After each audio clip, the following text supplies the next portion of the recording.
Welcome to Conversations with Healers, a podcast and video interview series that features intimate, soulful, and cozy conversations with self-healers and healers.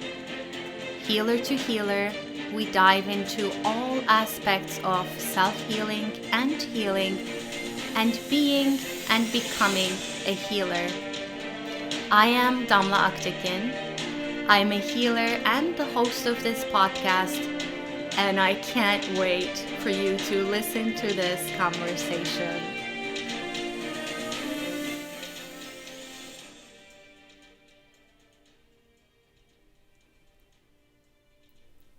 If you are new to this podcast, please take a moment to subscribe so that you can be aware of new episodes. I also invite you to visit adropofom.com, adropofom.com, where I share a lot of free resources for self-healing and healing, and you can take a free quiz to find out what your energetic wounds are and how they may show up in your life. Discovering what your wounds are is the first step in healing them. I hope you enjoy this episode. There is one more thing I would like to share with you before you listen to this episode. I created a wonderful container to help you heal your energetic wounds and activate the infinite light and potential of your inner children. It is a crystal energy healing membership called Chakra Bliss Vault. Every month you will receive 3 new crystal healing sessions. Plus, you'll immediately have access to my entire energy healing recording library when you sign up. The membership is really affordable and will continue to be so. You can find out more about it at adropofom.com, adropofom.com. I invite you to make healing your energetic wounds and connecting with your inner children a priority and invest in your well-being by becoming a Chakra Bliss Vault member. Hello everyone, this is Damla Aktekin with A Drop of Om, and today I have a very, very special guest. Hello, Ciera, how are you? Hello. I'm so excited to be here. Thank you for having me. This is great. I love it. I love that we're doing this, and I'm gonna start with why we're doing this. But before that, let me introduce you to our listeners, and we're gonna explain the hello too. But Ciera Abbate, am I saying that right? Abbate is an astrologer, because that was the thing, like before we got together, I was like, Ciera, what's your last name? I know. We all just met as first name and souls. Yeah. We didn't need the last name formality. Exactly. So Ciera, my friend, is an astrologer, podcast and book club host, cat lover like myself, a tarot master, card reader, my soul traveler, and an Egyptian Odyssey participant just like me. So yes. Ciera, so you and I went on to this amazing, life-changing, magical Egypt 15-day Egypt trip. But before, and that's what we're going to talk about today. We're going to talk about our soul pilgrimage. But before we do that, I want to explain to people listening why we're doing what we're doing. Do you want to start with that, or do you want me to? As far as when we decided to do? Yeah. So the moment in my mind is, so we're in the Nubian Museum in Aswan, Egypt. Yes. We had just got in, or we were finishing up. I don't remember which part. I think we were finishing up, and they had these beautiful stairs that you and I sat down side to side. And by then we had discovered that you have a podcast, which is called The Stars Maybe Do It, which we discovered I had been listening to already, and I recommend everyone to check it out. It's all about astrology and the magic of astrology. And I had told you that I had a podcast. And we talked about, like you said, you wanted to do an episode on Egypt trip. And I said, I wanted to do an episode. And I don't remember which one of us, but one of us said, let's do it together. And then we both got chills in the same Yes, moment. which I have right now as you are reminding that story. Yes. And in that moment, we were like, yep, okay, we're going to schedule this. We'll do this. Yeah. Yeah. Yeah, I do.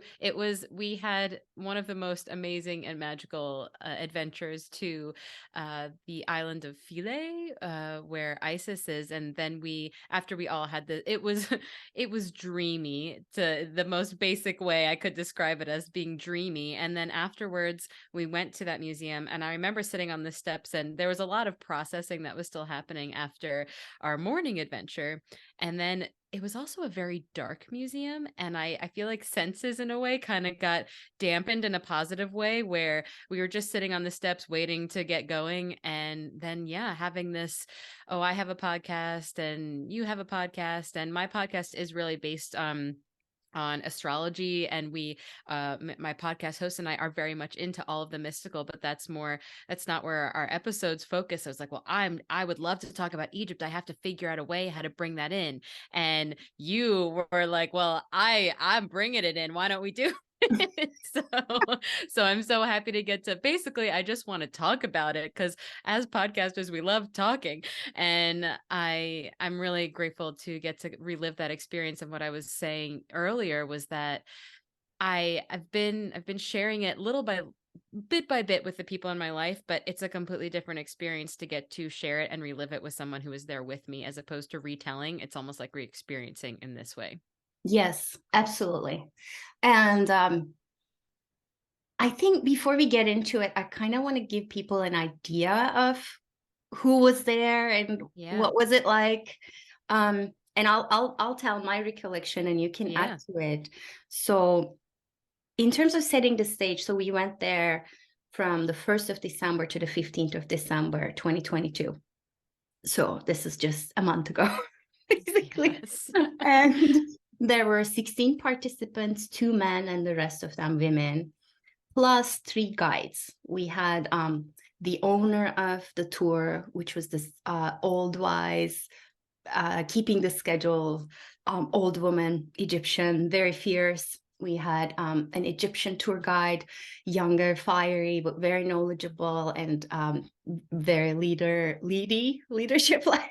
Yeah. Very fiery also.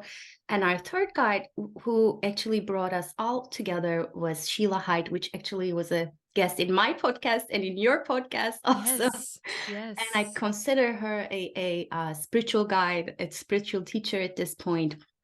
Sheila basically was the person who announced this, what she called an Egyptian Odyssey, and who put it together in coordination with the Egyptian guides. So 15 days, with travel days, 14 days of jam-packed visiting temple after temple. Jam-packed. Very, very intense. And the people were aged between 30s to 70s. I mean, there was a very variable age group. And then there were lots of intuitive readings. We read for each other. We read tarot cards. We read astrology. I read the Turkish coffee for almost everyone. And then there was also, we would do group meetings. There was personal and group guidance received, but also a lot of soul sisterhood. And I love that Sheila kept calling it, and I think it was in the title, she kept calling it the reunion of Yes. souls. So tell me your recollection of like what it was. You know, that's so interesting. I talked to Sheila recently and about the word reunion, and when she was, I won't put words in her mouth because I don't remember exactly what she said, but the general summary was that the reunion was almost okay, it's this meeting that's coming together, but it ended up being, we are being reunited with each other. We are being reunited with Egypt. Egypt's being reunited with old Egypt. We're being reunited with our old souls in Egypt. It wasn't just it was reunion in so many different forms. And that's just the thing, that going into it, we all expected. The great thing that I loved about this, from my perspective, it was, yes, Sheila was this common point between all of us. She was the guide that brought us all together. We all had some sort of connection through her, and that was the part that made this trip extra special, because no one went into this trip having to be like, oh well, I actually do astrology. I'm a tarot reader. It was just, oh well, if we all know Sheila, we already all know that we all are into all of that. And that was Yes. just such a beautiful barrier that did not have to be broken. It just didn't exist in that group. So that's something that I really appreciated from the beginning of it, as far as the group of people that were brought together were all people who were very not only open to beyond the tourist experience of Egypt, but that's what they were looking for. It wasn't I one, of course, we're going to see some of the most amazing landmarks and structures and parts of history in the world, but two, we're all going in knowing that we have uh this is a reunion for us and our old lifetimes, and if we're all being brought together for this particular moment, we're all connected already. And that was, I think, a huge part of setting the scene for all of this, was that it didn't just feel like a random group of people coming together, because we all kind of knew that we weren't random.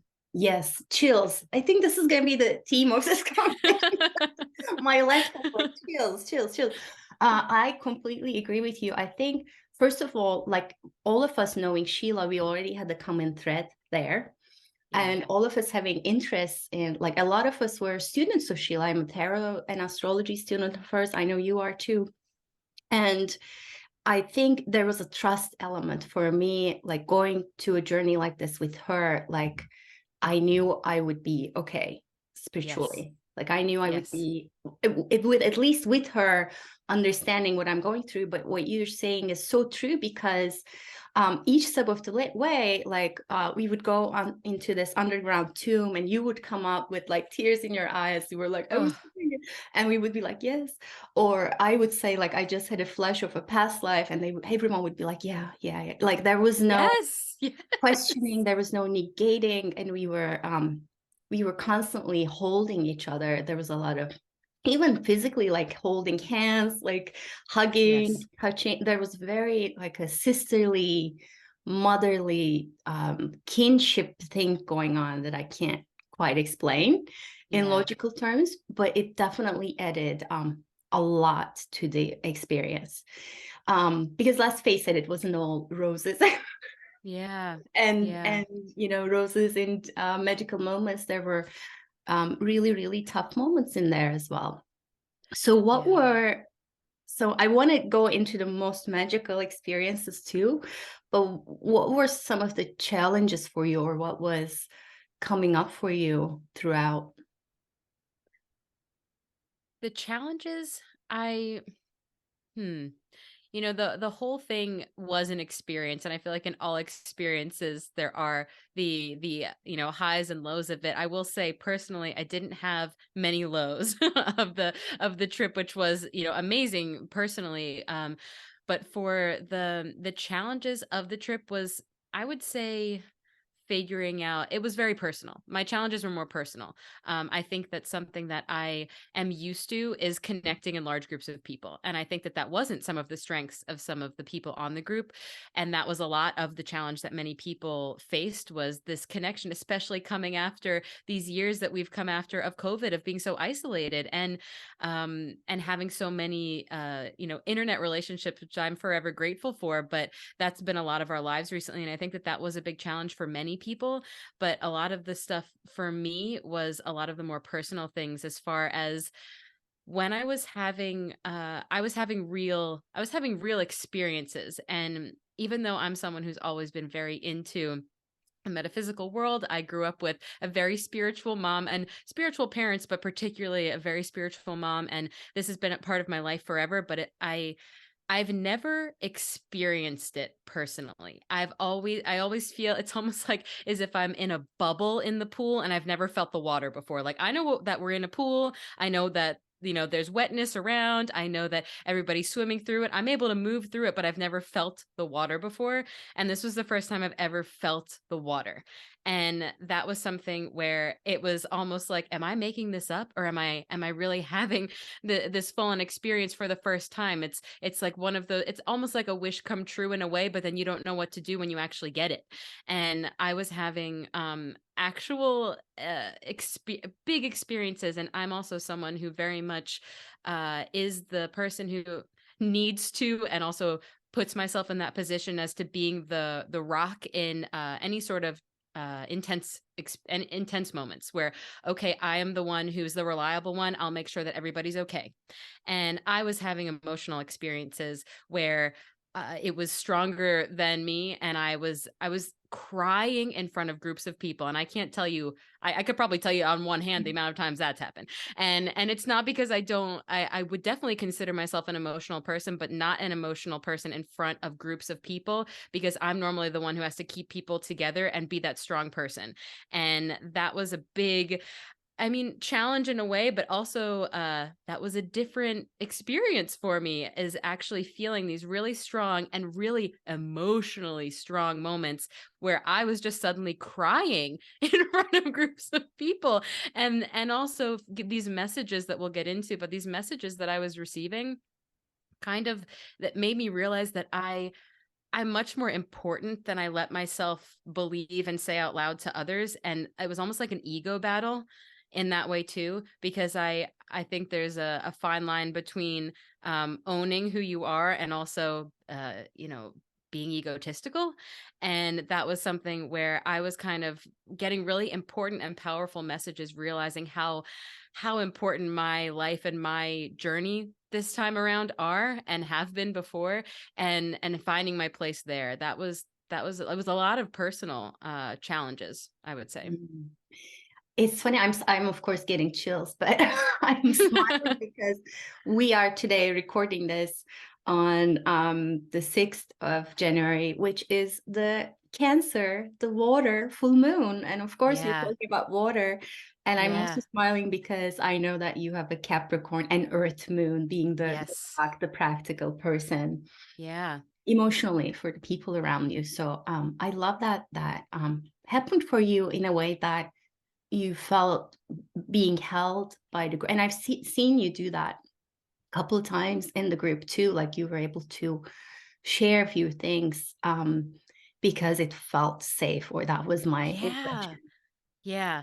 Yeah. That was something where I think one big thing, and for, I mean, I'm the astrologer over here too, of course I'm going to bring it in there, but the big thing with Capricorn moons is me sharing my emotions doesn't benefit the people around me. So why am I doing it if it doesn't benefit anybody? And then there's a little voice like, Sierra, it benefits you. You count. But in that moment, it just feels like me sharing isn't going to, nobody benefits from this. So why am I going to let myself be vulnerable when I know that I need to be the strong person here? I need to be the strong person in any situation, because I know that if there needs to be somebody to take care of it, I'd much rather it be me, because I am the capable one. And in this group of people, it became a thing where it was okay. Like there was enough strong people. That's what it was. There was enough strong people around me that I knew that if I couldn't be the strong one, somebody else could handle it. And I'm kind of realizing that as I'm saying it out loud. But that's Yeah. something where I really think that was kind of part of it, where there was enough people where, you know, their souls had experienced the similar and same amount of experiences that mine has, where that if I could let go a little bit, everybody else would be taken care of. There was space for me to get to feel the things that I don't normally allow myself to feel. Yeah. Yeah. And we had this, I mean, Sheila, the Capricorn, the strong Capricorn. I think wasn't there another Capricorn? Yes, Um, we had Thomas was a Capricorn, and we of course, had yeah. Doreen Capricorn moon and Renata Capricorn moon. Yeah. Yeah. No, I love what you're saying. I think I want to add to that is which maybe you're someone, you do it so lightheartedly. You did bring a lot of wisdom to the group as well. Like you were specifically hand holding, especially in some of the tougher, like the King's Chamber, tougher physical moments. I know I was too. We were both, and just like everyone was called to, I feel, help each other at certain times. It was Yes. like I was holding you and then you were holding me, kind of a thing, for the Yeah. different phases of the journey, Yes. which was beautiful. So I just wanted to add that, like, it wasn't just the vulnerability that you brought. There was a lot of wisdom and soul holding as well. Thank you. I just want to add an age piece to that too, if I can, that Yeah. this age range that we had on this group, you and I were the youngest, like, of this group, and we brought, I feel like our strengths were in those. It was a physically challenging. I was the youngest in this group, and I was like, we're waking up this early, I'm tired, and I'm just thinking there are people in their 70s on this trip, and they, how courageous and brave and challenging for the amount of physical the physical challenges that were on this trip. And I feel like that's a lot of the places where you and I could step in and be strength there. And then there are these amazingly wisdom filled women in there, and men that were in an older age bracket than me, that were able to be the strong people in the vulnerable moments. And so I feel like exactly what you said, everybody brought vulnerability and strength in a way that really balanced and supported each other in such an equal way, which I feel like your Libra moon appreciates. Yes. Yes, she does. Which brings me to, I think from my perspective, the challenges were it's very similar to what you said. I think there were things that touched on my own wounds. Mm, Us being in a group of women, and I grew up, my family has a lot of women in it, so I grew up around strong, opinionated women, and there were moments I was like, oh, this feels like the last family gathering.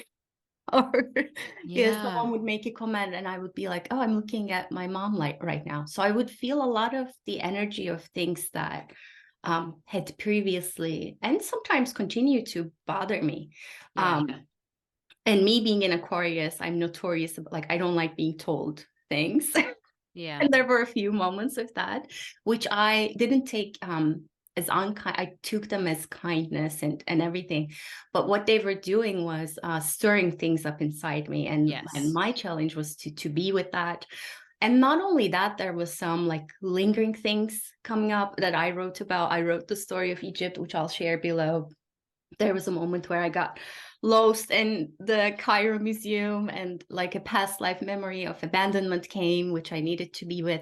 So things like that. There was like on the outside, I was the tapper in the group. I would be tapping, EFT Yeah. tapping. Yeah. And a lot of people came up to me and asked about it. And some people said they got reminded of it and they started to tap along.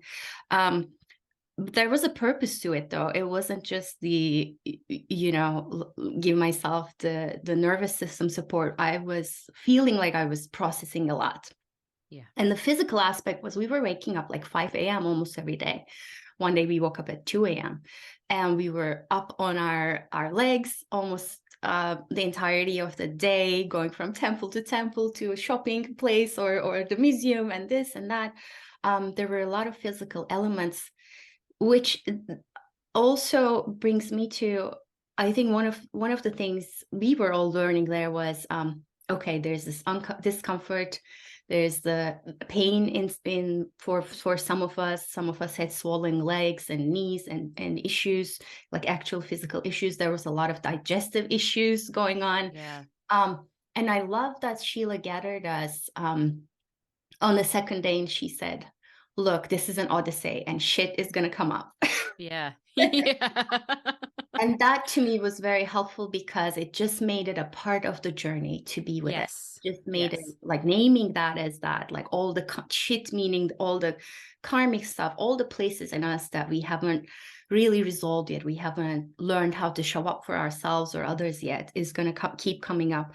So one lesson being, how are you going to be with the shit, with the discomfort, with the karmic stuff coming up?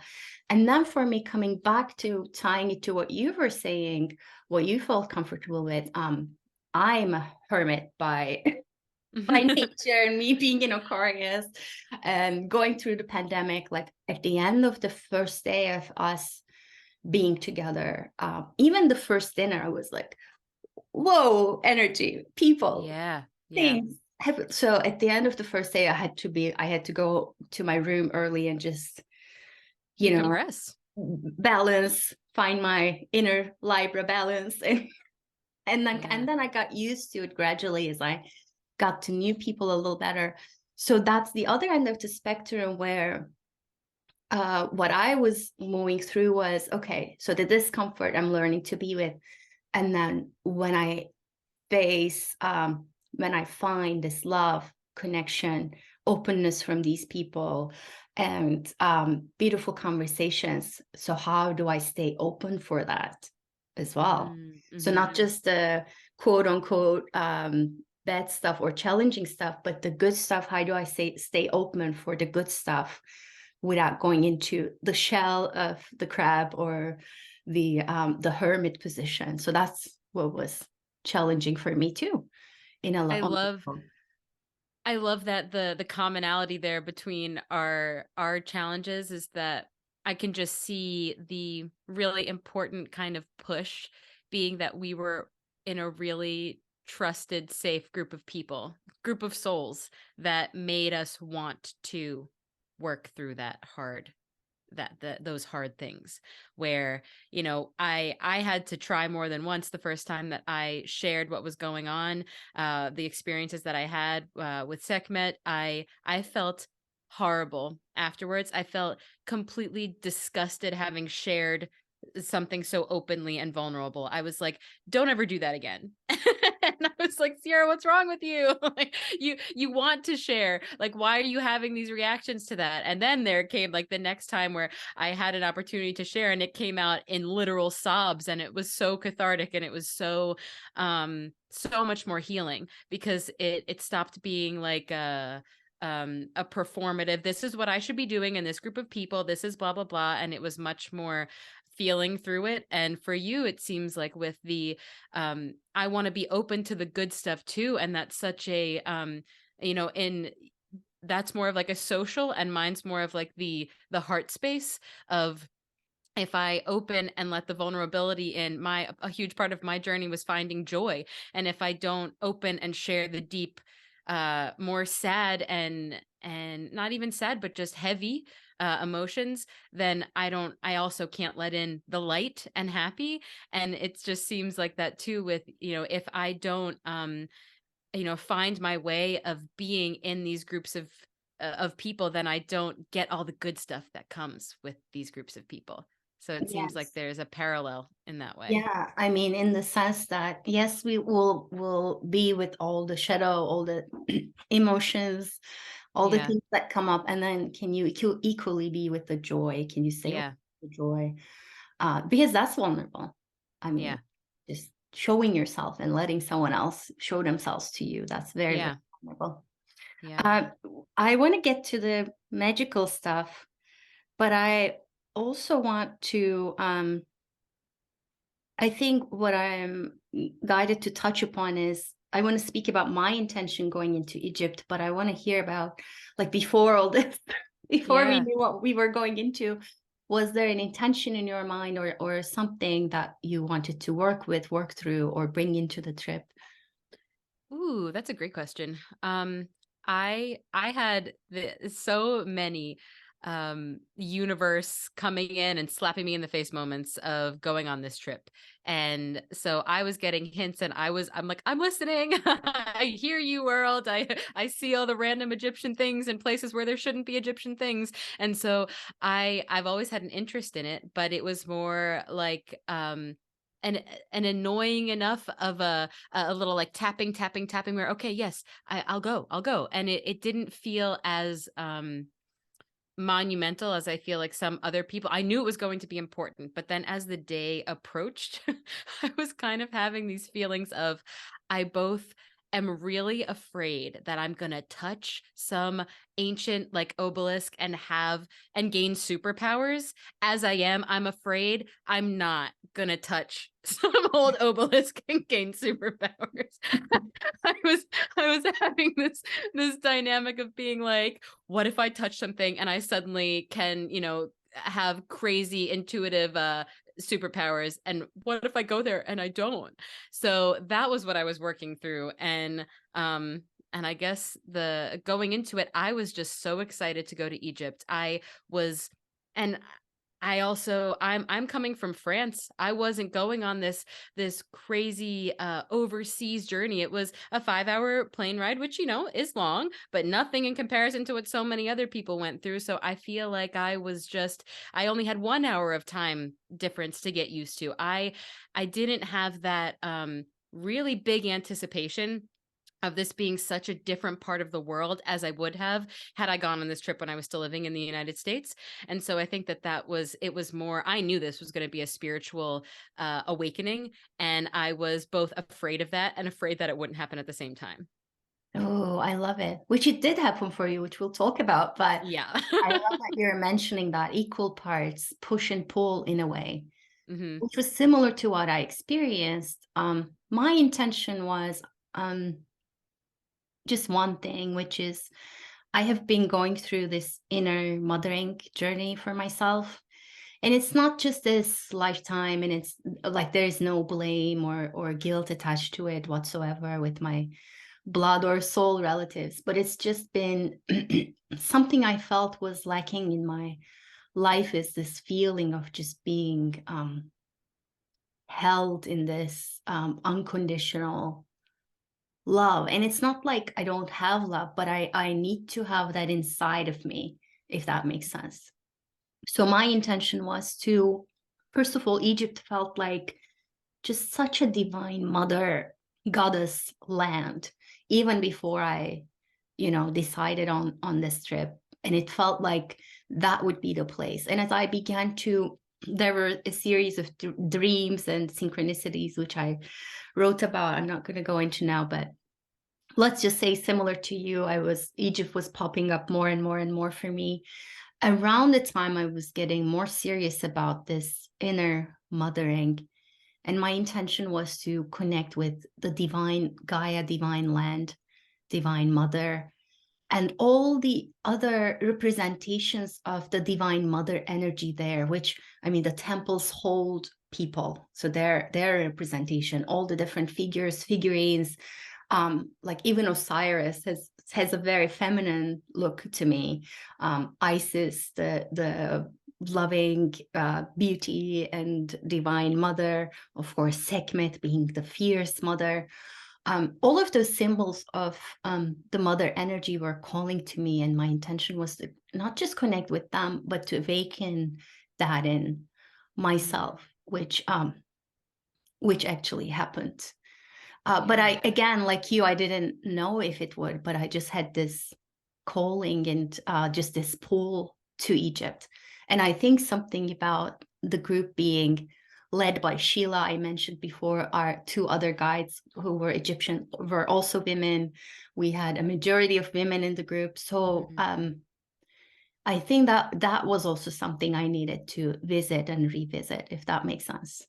Yeah. Yeah. There was so much, whether it be from an actual, there were mothers and there were those who were not mothers on the trip, but that energy that was brought with that group was very, the nurturing part of mothering energy, that of holding space in love for each other. And that was very, very present in that group. Yeah. Absolutely. And while Egypt held space for us. Okay. Hmm. So let's go into a little bit of the magical experiences. Yeah. I know people are probably wanting to hear about like where we went and what was there. Yeah. And it would be like we would spend hours and hours, but just maybe the highlights for you, like what were the most magical moments and places for you, and what was magical about them? Oh my gosh. Like, do we have 3 hours? I mean, We do. I, but this is a great thing to talk about, because I will just say that it was different for every person, and that's what was magical in itself. Where there was moments where I had very, very intense and magical moments, that was just a very historic and exciting place for someone else to see. And then there was some historic and amazing places for me to see that I didn't feel that connection, and others had very, very profound moments there. So it was really, while we were all connected through Egypt, we really all had our own individual, journey on it, and that in itself was very magical. I like the magical parts. I mean, Sekhmet was what really connected all of us in this journey, and I feel like that was the moment where we all got activated. And to set the scene, there is that we got a wake up call at 2 a.m. and had to be on the bus at 3 a.m. But because we had a private viewing of the grounds of Karnak from 4 to 6 a.m. And this happened on the full moon in Gemini. And I'm a Sagittarius, so this is Sagittarius season. I also, this was a really big moment for me astrologically, because while we were on this Odyssey, Mars, which it still is currently, was retrograde in Gemini. And when I was born, Mars was retrograde in Gemini. And that's something that I've spent the past year or two really diving into what that means energetically for me. And so for this ending of 2022, I was experiencing for the first time really since I was born what this drive and action feels like to move, I guess, externally instead of internally. And so that was just with this Gemini full moon happening, activating that Mars energy that I've already been, really excited to be experiencing for the first time. That was happening where we got to the way that talking about the magic of Egypt in general, the way in which that they built these temples, like astrologically, astronomically, and architecturally, where we saw the full moon setting directly opposite where we saw the sun rising in this temple. And that was just so, with the stars and the setting of the colors and everything, were just beyond magical in itself from a visual perspective. But then going there with this group of people, having this very magical and spiritual intention where we're going to get to talk and have a conversation with this goddess and these gods, and we all shared this as a unit, but we all had our very individual experiences. And I can't stress how much before this trip I really was that person in a bubble in the water, having never touched the water before. And I was in the temple there, and it was like a hole was popped in the bubble and the water started seeping in, and I was like, oh, is is this what water feels like? And am I making it up? Is this really? And I just started getting messages. I started getting messages, like everybody says they get messages when they're tuned in. And I tried for a really long time to tune in, and there was a big blockage there for me. And I've worked really hard to unblock. And it was almost like, now here's the the Drano that went through and unblocked the system. And I started getting messages before we went into Sekhmet, and I was just writing them down. I went into Sekhmet, and I had I feel like the messages that I want to keep for me for this moment, but the messages that I got were really empowering and kind of reminded me that of my importance, and to own that importance, and to keep being like light and happiness for people. I'm an optimistic person, and sometimes, I mean, the world is what it is, and I stay optimistic through it. And it was a reminder that that's what I'm supposed to be doing. And that was such a reaffirming, it was so lightening. It just let the heaviness go a little bit, because it's okay to be bright all the time, just as for others it's okay to be heavier. And I really got that message there. And I also I got the message of like, your eyes are open now and you are being activated. And that was the moment that changed the rest of my life potentially. But that was really, as far as the most magical, that whole setting and the whole intention behind it, the whole shared experience, but the very individual experience of feeling water for the first time, you know? Yeah, so you broke through the dam, like you were Yeah. building up, and you're like, okay, time for Yeah. the waves to move through. Yeah. Yes, I love that. And the messages part, yes. I think I wanna, before I talk about what was the most magical, and there are two moments that jump up. One of them is Sekhmet, like you. I just want to set the stage where, so you're going into these temples that have these huge columns, huge carvings, hieroglyphs everywhere, symbols within symbols, messages within messages in and of themselves. And even if you looked at them as just art, as just architecture, it's I mean, Karnak Temple, is it like 5 stories tall, the columns, and it's out in the open, you're looking at stars or the sun, whatever. We were looking at the stars and the moon. It's just so impressive, and it does something to your body. And not only that, knowing these are places of earth chakras where the ley lines or the energy lines come together. There's water, most of them flowing underneath, where they're activating the electromagnetic signal of the earth, the Gaia, the mother energy. And they kept over millennia just building temple upon temple upon temple upon temple.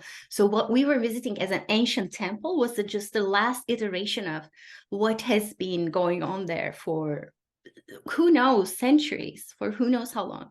So as you enter these places, it's not just like you're entering a mall. You're entering like the sacred of sacred, where you get a sense of a connection with Mother Gaia, with Earth, with stars, with through all the archaeological alignments. You're getting the energy of all the people who devoted energy to there, with ceremonies, with rituals, with seeing it as sacred, visiting them in pilgrimage. And you're getting this immense beauty just surrounds you. They're just beautiful.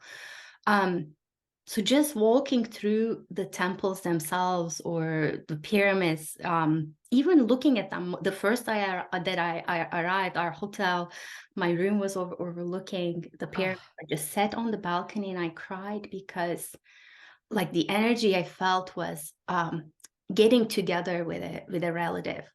And that's not just the pyramids I'm talking about. That's the connection of life that I was feeling. I was feeling the connection of life to Earth and all the beings on Earth symbolized in that beautiful structure. I'm getting emotional. And as we were walking through the pyramids and the temples, we'd been to Edfu, Dendera, Luxor, Karnak, Philae, Komombo, and the new location of the Isis temple. Like I would get just energy flowing through me, and I had to tap constantly. Like there would be emotions, there would be realizations as I was looking at some of the symbols. And I kept tapping, and I had kept yawning, and yawning to me is something that happens when energy is moving through me.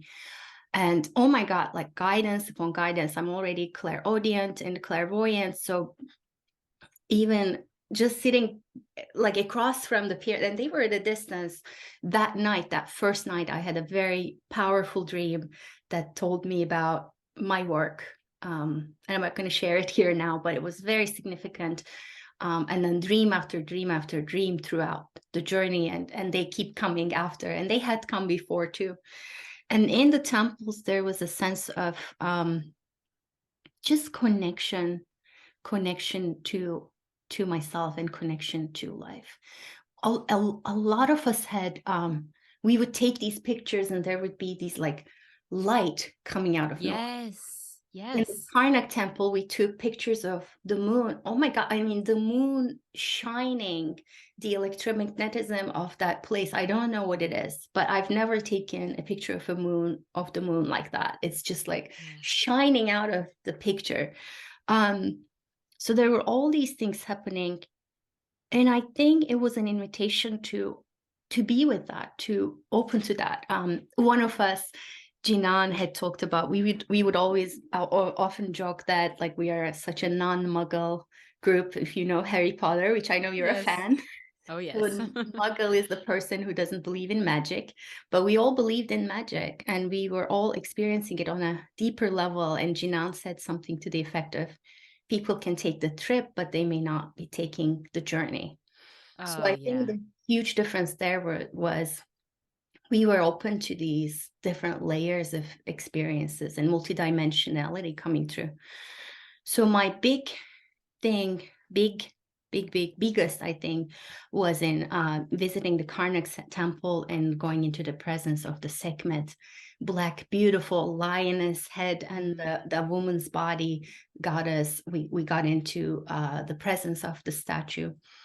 But it sort of doesn't do her justice to call her just a statue, because it was the statue was a representation of the energy that has been visited by people for millennia. And I felt held. I felt like I could fall apart and just lay it all on her and with her. And I think there were things I held on to for a long time that I Yeah. couldn't name, that I couldn't put in a box or just categorize, or like they weren't mental things, but they were things that just needed to be held. Yeah. And that's what happened there. And I actually wrote about my experience in detail. And then the second very powerful thing was visiting the inside of the king's chamber and leading up to that, and Mhm. hearing that I would be getting downloads for my next books, for my next creative projects there. And when I got there, all I heard was guidance to go into my heart, to deep into my heart, to breathe into my heart, and everything was already there. Just like you were mentioning, like I just needed to go. For me, it was like going inside to move through the blockages and to bring Mm. something out. Um, and that changed everything. That changed a lot of things in how I'm experiencing life now. Um, and it's the message was just like I have everything I need right in my heart. And Mm. I think the main message for me was like, just like you were saying, like I am enough, I'm sacred, and I'm connected to all life. Um, and visiting Egypt was a chance to just revisit and reconnect with that sacredness, like connecting and recognizing my own sacredness as it was represented in these beautiful structures and in our beautiful group. But just knowing that knowing has stayed with me, and I feel it will stay with me. Yeah. Yeah. Yeah, and just what you said about like the human experience, and we all got these individual experiences within a group of people. It was almost like a sample size of people that we were with together, and that was really, it was really mm, I would say more powerful in a way than had we gone with a smaller group, because we all experienced things differently and all had, I think, some preconceived notions of how we should experience magical moments, how we should be having these experiences. And I, from my perspective of someone who I don't have, I am a, what is it called? Um, Oh, I'm blanking on the word. Where, I have aphantasia, and it is where you can't visualize. I can't visualize. I don't. I'm working on it now with dreaming, but I don't often dream. I don't see anything when I close my eyes. I don't have the ability to visualize. And so many people, when they share these magical experiences that they're having, they experience visions and talk about and even doing meditations, the vision that they're having. And I have the claircognizance, I have the knowing of things, and I've always felt almost like the outsider there, where I'm not seeing anything. I know that I'm walking through the chamber in this in this guided meditation, but I don't see anything, but somehow I do. It's just different. It's just different. And we all had these different experiences, and with this constant sharing of, 17 different perspectives, we all got to realize where we shared similarities and where we all had a little bit of a different experience. And I think within that, it allowed us to have the experience we were meant to have, because we didn't have as much pressure of what it should be like, if that makes sense. Yeah, you're touching a good point where, like, I know you were getting a lot of like writing and guidance, Mm. and for me I was hearing. I actually didn't um feel prompted to write while I was there, but once I was back I was writing right like crazy. So I think the intention, if as long as the intention is for you arriving there to have a journey, you're going to have a journey. It Yeah. just might look like your journey. It's not going to look like anybody else's. So that's a wonderful point. Um, I want to touch upon what life has been for you since Egypt, like what you feel changed or evolved, or if anything. Um, and then I want to dive into sort of recommendations for soul pilgrimages for people. But Ooh, but ooh. before before we get there, so how has life been? What do you feel or notice to be different in a way? It's in a way everything is different. And I don't say that lightly. I really do feel like it was a before and after moment. I remember my last before and after moment, and I knew when it was happening, was when I decided to go to the university that I went to. Um and I was deciding between universities, and I went to James Madison University in Virginia. And when I made that decision, I had such a knowing that this was a before and after moment, and the choosing that school, and the it was almost like a leveling up moment as opposed to what my other choices could have been. And this felt that same in that way, where while life maybe on an outside perspective didn't change that much, internally it was the path that led me to all of the positive things that from here on out. And that's what it felt like with Egypt, where had I not gone, I'm sure that I could still have reached many of the points that I've reached now internally, but it wouldn't have happened in the way that it did, and in such a positive and condensed version, perhaps, let's say.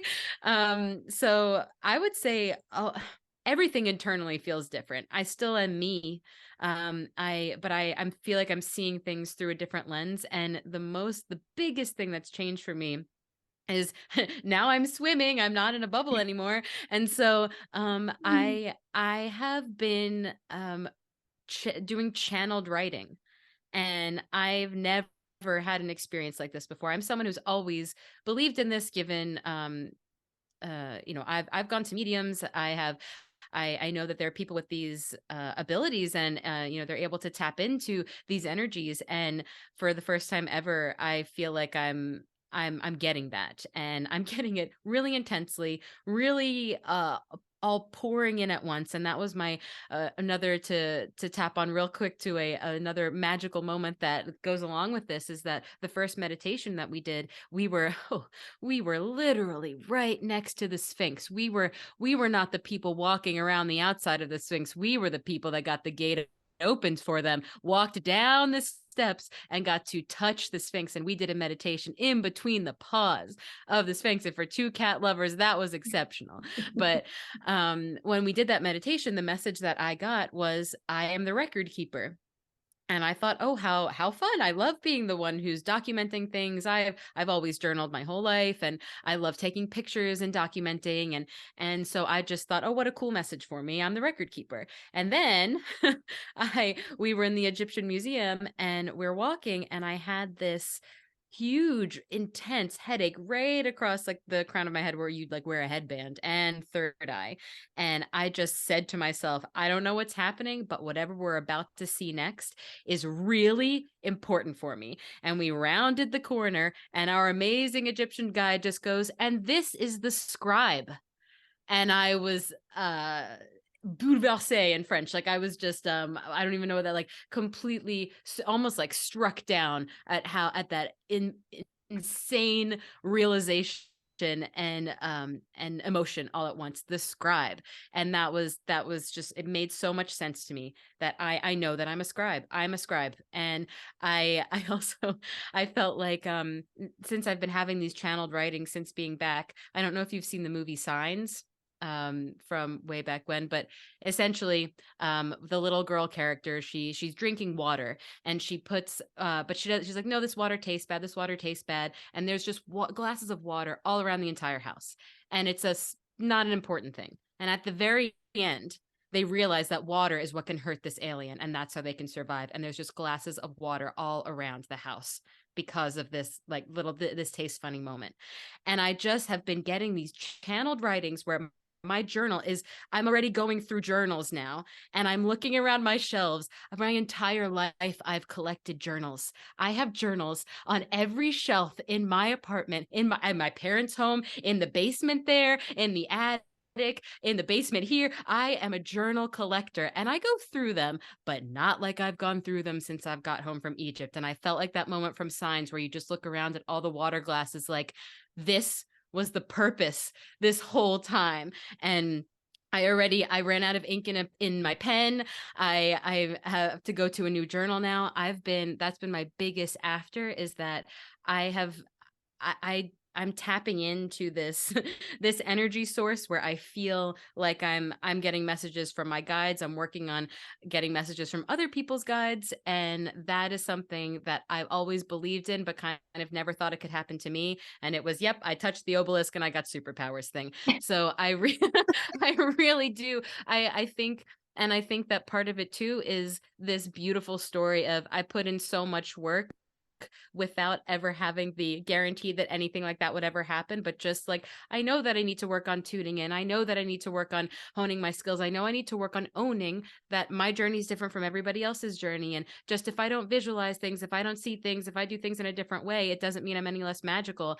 And then it was this moment of Egypt, of being back, of having, of remembering, of being activated. And now every morning I do my tarot pulls like I always have. I write my little blurb like I always have. And then I go into this state of just, I can't even write fast enough because I'm getting all these messages coming through. And so that has been a genuine, it's not just a mindset, it's a completely different and exceptionally wild experience that I'm having, that I know that I need to work on exploring and fine tuning, because it's now, it's part of me now. And that is very unexpected, very cool, but very new. It sounds like a very physical experience for you, like that. Mm, It's it's, like yeah. something's physically moving through you. It's also like what you said, as far as having energy. That was one of my experiences too, when we were at Sakara, having a beam of energy through me that just was so emotional. And it's almost like this, a focusing of energy, and the clear cognizance I've always had, the little voice of, just a knowing something, that it was so faint, it was through a bubble, and now it's just gushing through, and it is very physical. It's and it also is within writing. And it's not the same if I were to say it out loud as I'm thinking it. It really is a pen to paper, which, bringing back this amazing experience of having a past life connection, of connecting to the scribe, and how I mean, little kid Ciera was like, Dad, you're going to Staples and Office Depot. Can I come? I just want to be amongst the notebooks and pens. I would just stand there and like bask in the notebooks and pens. And now I mean, I was an elementary school teacher. The markers, the paper, that all just, it fills me. And now it just feels like so many puzzle pieces have clicked together since Yeah. having this Yeah. And experience. something about loving kids too, right? The Sekhmet and the Bastet, Yeah. all of that. Yeah. Yeah. That's beautiful. I How think, about you for before and after? yeah, I met with I have a friend in Germany that I dearly love. We do these Zoom meetings almost every month. And she said, she looked at me and she said, you look more grounded, Dhamma. You look glowy and more grounded. And I'll share with you what I told her, which is, I said, I feel more comfortable being me. Yeah. I think there was something about connecting with that divine mother in me and realizing like, oh, I can take care of me. I can take, even if I feel abandoned by situations or people or past life memories, I get to take care of me now. I can take care of me now. And not just alone, it's not an alone sensation, like in taking care of me or in connecting with the divine. It's not even like a physical thing, but in allowing a part of myself to hold myself. I feel in that being held, that I am held by all life, all the divinity around me. And that's my own story. That's my own spirituality. You could call it being held by the quantum life, being held by the vibrational essence of the universe, however you want to call it. But for me, I just call it divine, in the sense, a presence that can hold both light and dark together and with the same kind of love and acceptance. Um, and challenges are here. I'm back to where, physically in the same location, which I love. There's a beautiful snow in I live in New Hampshire in the US, and it's so beautiful and romantic right now. But the challenges are there. I'm a mom.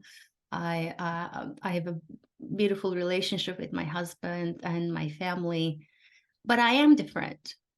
I Mm. am different. I'm finding myself, like yesterday, there was a meeting of sorts, and we were towards the end of the meeting, and I found myself saying something which was very like, I was just saying it to tie a loose end, and that didn't feel right. And I went into my heart, and it didn't feel right, and I just sent an email apologizing and saying something else that was more heart aligned. And it just, this invitation is with me to just keep coming back to the heart and realizing Mm. that I can find the balance there, the Libra Yeah. moon in me speaking.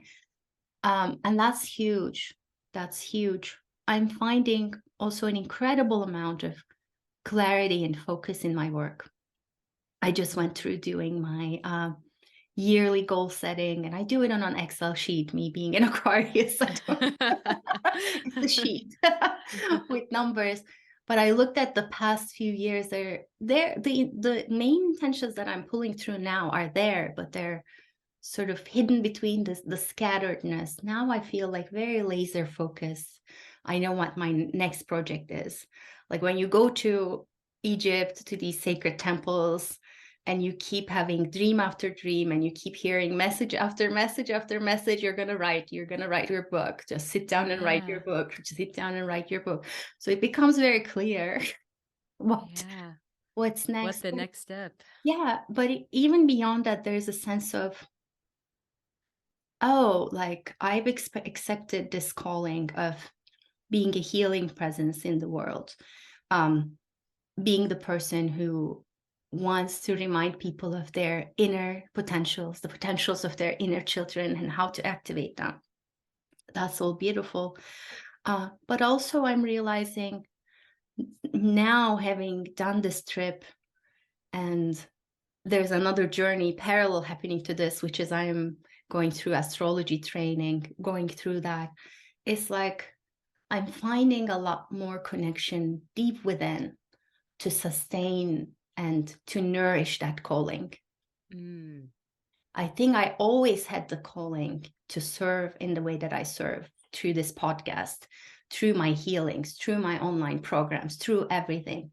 But I was just running so low on the love, the nourishment, Mm. like having given that to myself, and to have found, like, simply breathe into your heart. How simple can that be? And it sounds so trivial perhaps, but it's making all the difference in me being able to show up to my actual purpose in the life that I want to create, which is I also making it easy to prioritize and say no to certain things and say yes to certain things. Um, and I'm not saying like I'm above the struggles of the daily life, but it just feels like I released into the mother Kemet, the Black Clans, into the mother continent, Africa. I released something, like some of the anxiety is gone, if that makes mm. sense. So I'm feeling a lot more clear and present and focused.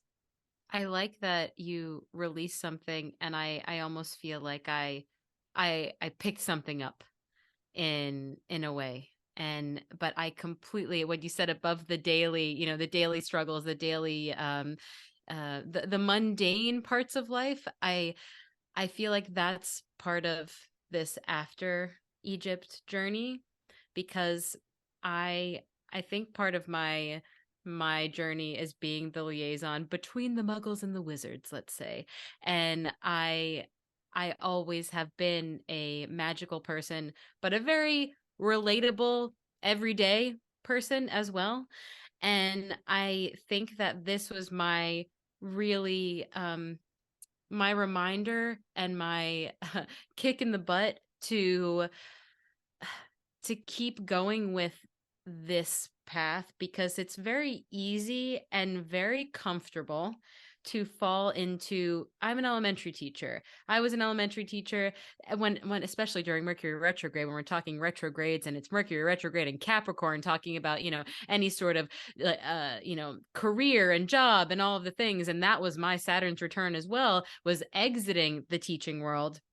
It's very easy to think back and, oh man, I loved when I taught fourth grade. And how nice would it be to just have this kind of, I go and do my thing and I come home and then it's over with. And then, I mean, there's no, I would say I wouldn't have gone back to doing that because I knew that that chapter had closed. But there is a lot of the people in my life that I love and value that aren't in the same mystical world that I exist more in.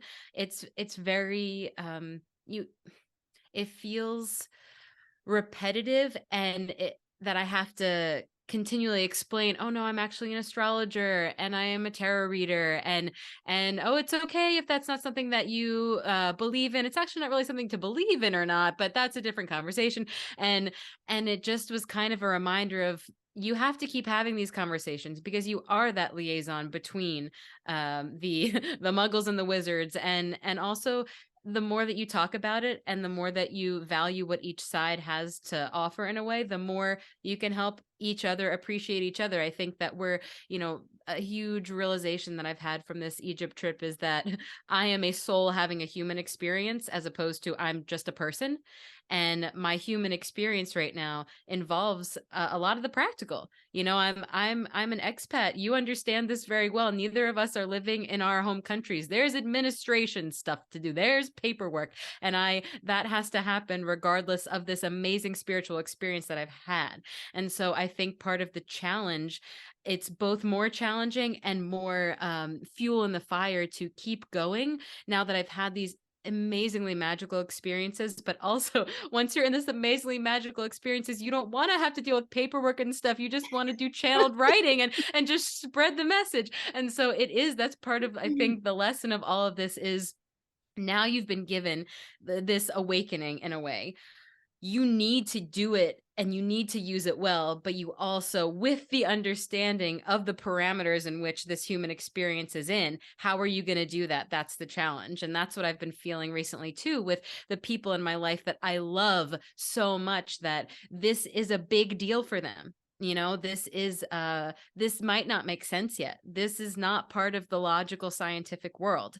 This is something that goes a little bit beyond that. And I think that that's part of the challenge that, at least for my particular experience, that I'm going to be going through, as staying true to me, knowing that this is a true experience I'm happening and a true part of my life, and constantly reaffirming that with this more logical world. Yeah, I love that. So just a shout out to the French government. Just take care of the papers already. Oh, yes, please. Please, please, and thank you. And I just want to mention just a little mini bracket. I know that when you were a teacher, you had talked about looking at the sun signs of your students and like doing arrangements according to that, which I loved. I love that tidbit about you. Yes.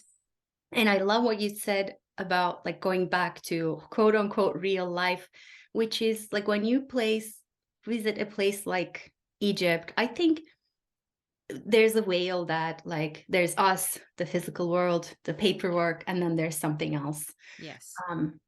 In Egypt, the veil is so thin, like it's undeniable, the multidimensionality. When you step onto those like energetically charged places, like you can't, unless you're someone who's really, really intent on doing it, it's very hard to deny it. And I think for all of us in that group and anybody else who goes on to a similar journeys, coming back, the calling is, so you've seen what's beyond the veil, you experienced it.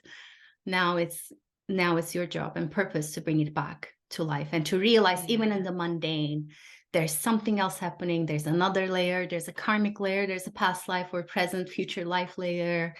There's so many layers. So nothing is just black and white or gray as it seems. And allowing yourself to be a witness to the mystery of it all at every moment. Yeah. Yeah.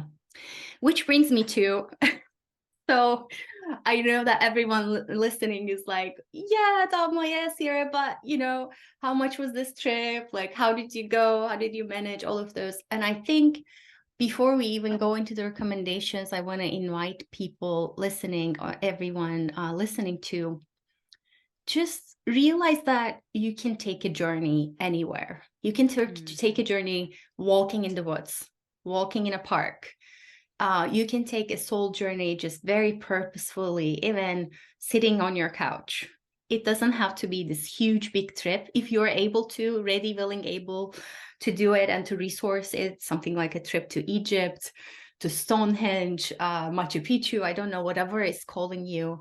I think for me, my first recommendation is to pay attention to what's calling out to you. I'm going to pass the ball to you, Ciera. What do you think about Yeah. recommendations to people to go on soul pilgrimages? I never thought of it's so wild because basically half of my chart is Sagittarius. Of course, I'm always going on adventures, but I never really thought of this as being I never thought of yes, I intend on going on a soul pilgrimage. It was more listening to the hints that I have to go to Egypt and then I'm going to make it happen. So I feel like there's a part of I want to go on a soul trip. How do I make that happen? And there's also a part that I feel like if you're getting messages, if you're getting hints to something, to listen to that because the universe will find a way to make it work if you remove the parameters in which those have to happen. I think that sometimes we can, oh, well, I can't afford it.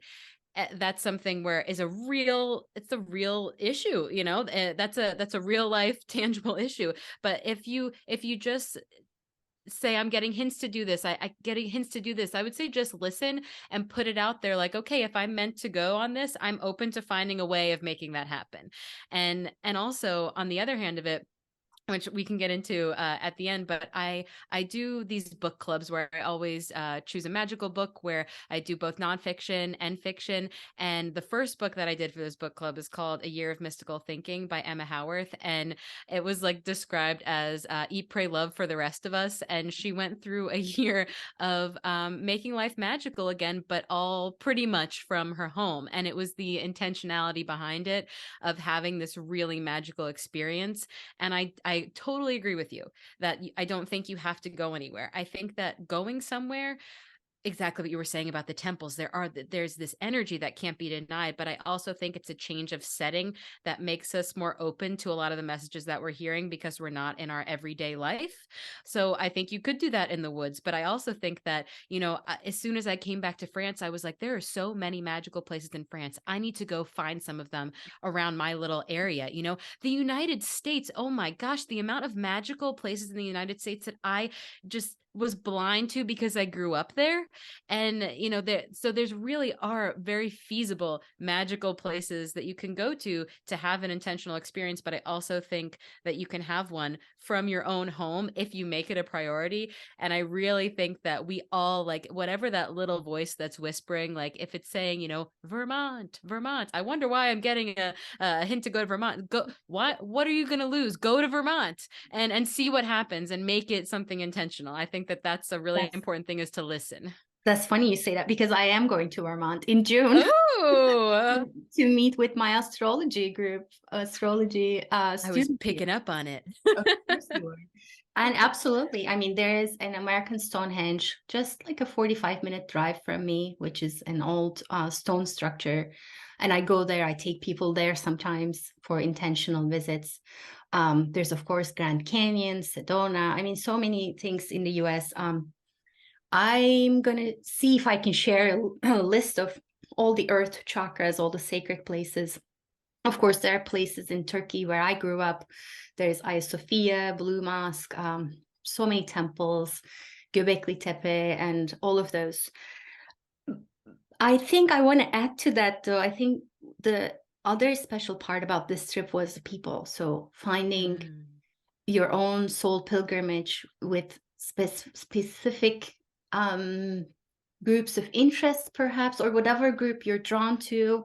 I was part of a singing group throughout the pandemic. That was beautiful. Now I'm being pulled to astrology, so I'm part of that group. But finding your people, your non-muggles or your muggles, and connecting with them. That's another part of the soul pilgrimage that you can experience. Of course, there are going to be varying degrees of being aware of that journey. But if you are aware of that journey, stepping into a book club or stepping into any other type of gathering, you can experience it as a deeper journey and a deeper odyssey than others. And then practically, I think if you're investing in a trip like Egypt, let's say you're going to India or wherever, just get travel insurance. That comes in very handy. And then I have a few other little things that I collected in a link that I'm going to share below, sort of like travel tips, things like an RFID protective purse, things like that. I'll share that as well. And in general, I mean, it's again what you're being pulled to has a reason to pull you, and some of us are more drawn to inner journeys, and the outer journey is going to be a reflection of a mirror of whatever it is you're going to go through in your own journey. In Egypt, I think one of the things that struck me most was all these passageways, all these doors in Egypt, in these outside temples, so many doors and columns. And it's like you go through gate upon gate upon gate, portal upon portal upon portal. Yeah. And they also had within the tombs and temples these fake doors where it's not an actual door, but it's like a portal for the soul to go out and come back in through. I mean, it's just a matter of understanding as I'm walking on this path. Let's say you're walking on a hike, realizing, or you could be walking a labyrinth, realizing that it's an inner journey as well. You would be not just be walking through these things, you're walking through the inner chambers of your heart. You're walking through the inner pathways of yourself. And it doesn't necessarily matter that you go right or left or straight. It matters that you're present for that journey, which I think is the same analogy for our lives, really. Yeah, and I love the comment that you made about the groups of people too, because I think even if you are intending on having a solo journey, and I think there's great value in that, I think that there is our entire group. There were people who I think had some really healing individually and healing as a collective. And I think that the people that you find that, I mean, most of us only knew Sheila on this trip. And yet now we have this whole new connection of people that, like I said, for some people that's scarier than others. I love diving into a group of unknown people and intending on befriending at least some of them. That's just part of my MO. But I understand that that's a really scary thing for other people, and for a lot of people who were on this trip, that's a really scary thing. And so I think whether or not you consider yourself more of a solo adventurer or a group adventurer, I think that you get both when you do find a group that at least has one common thing as a goal, because then you aren't totally in it alone. When you are in those really intense solo moments, you have reflection. I think that some of our, which again is a reason why I've always journaled, because you have that self-reflection moment, but it's so powerful to have the reflection with other people around you who are experiencing something similar too. I think you can have both a solo journey and a group journey when you're in a group. Beautiful. So what's your next soul pilgrimage going to be, Ciera? Oh, honestly, I You have to really sign do. something.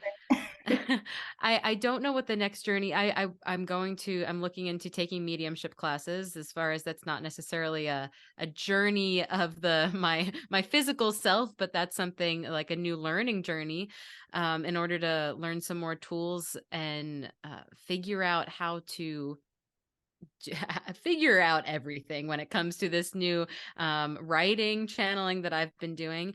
And then as far as exploring, I really am interested in exploring more of France, because I know that just when it was in 2020 when traveling was limited, there was a little moment there in the summer where we could travel, and my in-laws and I went to the mountains in the Alps, right in the French-Italy border, and there was a little Stonehenge there, and there was these magical mountains where there were runes and all these things, and that's in drivable distance from where I am. And so those are things where I want to kind of explore now that I have felt the nature magic of these amazing Egyptian places. I want to see how to connect to those. I know that I've had lifetimes in France before. That's why I'm over here. I want to see how I connect to some of those places. And I still, my number one thing I need to do, which is very easy, is I just want to go to the obelisk in Concord in Paris. It's right there. And that was from Egypt. And so I'm going to go there and I'm going to touch it and see what else happens. Climb on it. Yeah. How about you? Oh, that's beautiful. I love it. I'm always up for an adventure, definitely. I am, though, being called to get very intentional and focused about my work and my writing. So I'm working on that next download, or birthing that next download into the world, which is a book about crystals. And just immediately what I am guided to create is a series of meditations and turning our adventures and journeys in Egypt into soul journeys and guided meditations that people can take and sort of to re-experience or experience them in their own way. And I'm going to be sharing that underneath this podcast. So it's going to be a group of meditations all about visiting the inner chambers of your heart through the mystical journey of Egypt. So I'll share that. Apart from that, down the line, what I'm being pulled to is this impulse to do a friend pilgrimage. I have friends all around the world, in Turkey, Europe, various places in the US. I would love to, maybe not all at once, but gradually to visit, and even some friends I haven't visited before, like physically. Maybe I'll come see you, Ciera. Yes. To visit people physically and to find connections of who they knew me to be and who I am now, to reconnect some of myself, find some, collect remnants of myself, and to just enliven the connections, to see what soul reason was there in the first place. So friends who are listening, I'm coming. Prepare your couches. That's been something that has been coming to me a while now, just to have that like open-ended time in person with someone that I have a soul connection with a person or people, whoever I meet, and to allow for that to happen. Yeah. So maybe without a 5 a.m. wake up call every day too. Something like that, like a nice brunch or a nice dinner. A little bit more on the enjoyable. I mean, not that 5 a.m. wasn't enjoyable, but you know what I mean. A lower level intensity, perhaps. Right. Physically less challenging. Yes. Something like that. But I'm so glad we did this. Me too. Covered a lot, and I want to have our listeners, give them a chance to hear more about what you do, where to find you, how to reach you. So tell us about that, please. Yes, thank you. I'm an astrologer and I'm a tarot reader and forever teacher and obsessed with reading. I'm over at the Stars Made Me Do It podcast, which is at the Stars Made Me podcast on Instagram. And what we do over there is we go through each zodiac season. And so, for example, we went through all the sun signs the first season, then we did all the moon signs, and right now we're in the Mercury season. And so we do informational episodes and we interview do guests that have those placements. And then we also do fun episodes like Harry Potter and is he really a Leo? What do you think about that? And do some lighthearted astrology, but also talk about the transits and talk about how astrology is, make it accessible and see how it's actually showing up in life. So that's what I do over at the Stars Made Me Do It podcast. And then personally, I run a book club, an online book club, and that's over at magical.bookclub. And that really just started off as me wanting to read magical books with friends. And then it has grown into this amazing community where it extends from like Alaska to Australia, depending on the book. And we all come together and meet online and we alternate fiction books and nonfiction books. And I always try to make it magical themed books over there to bring magic to the everyday, and also doing some tarot spreads over there, tarot readings. And that's, we read books in tarot over at magical.bookclub. So Yes, and I'm going to share all yeah. of that. And I listened to your episode on Encanto, where you looked at the different characters Yes. with your friend, and you were imagining what their sun sign, moon sign, rising could be.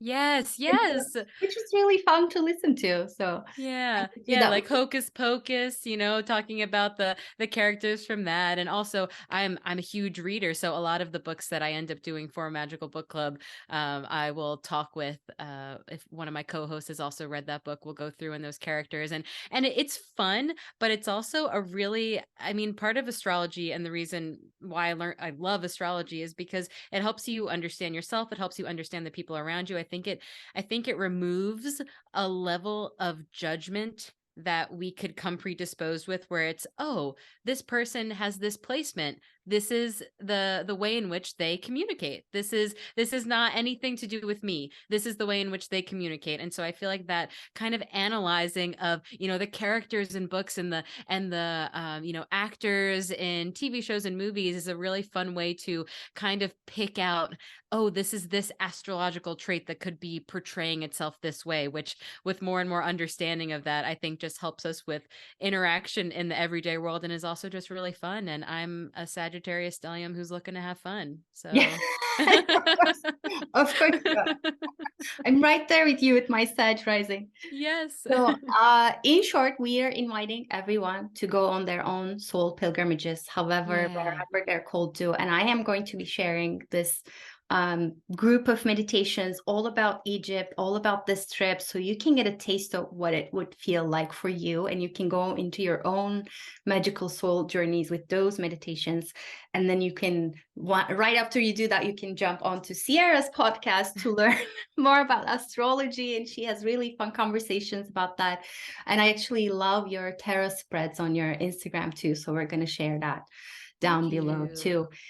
Thank you so much for being here. This was absolute delight. Thank you, Ciera. Anything you want to share with our listeners as like a parting gift, intention, energy thing? I'm really, well, first of all, I'm really grateful to be here. I'm really grateful to share this with, it's a reliving and a sharing at the same time. And that's why I feel like connections are really big for me. Community is something that I'm really passionate about, community. And I guess the big thing to share is that there's such value in connecting with people. And from someone who's living overseas too, and I think technology is our friend. And if there's something you're interested in, and if there's something that you want to learn more about, put it in the search bar, like go out there and search for it and seek that community, because I really think that the connections that I've made just with you through this trip, through this online book club that I've created, through this podcast, it's just, they open so many more doors and so many more worlds. And so going on trips like these and just seeking community in the areas that you're interested in, I just encourage everybody to, whatever's on your heart, to go and seek some more information on it, because the connections are going to be amazing. Go through those portals and get ways. Yes. Seek them out and move through them. Go through them. Thank you so much. Love you. Love you. Love Thank you. you. I'm so glad we did this. Me too. Thank you so much for tuning in and listening to Conversations with Healers.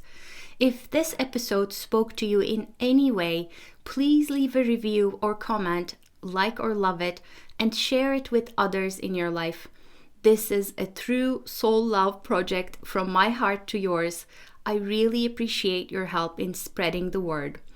If you haven't already, don't forget to subscribe and check out other episodes to listen to some extraordinary healing stories and advice.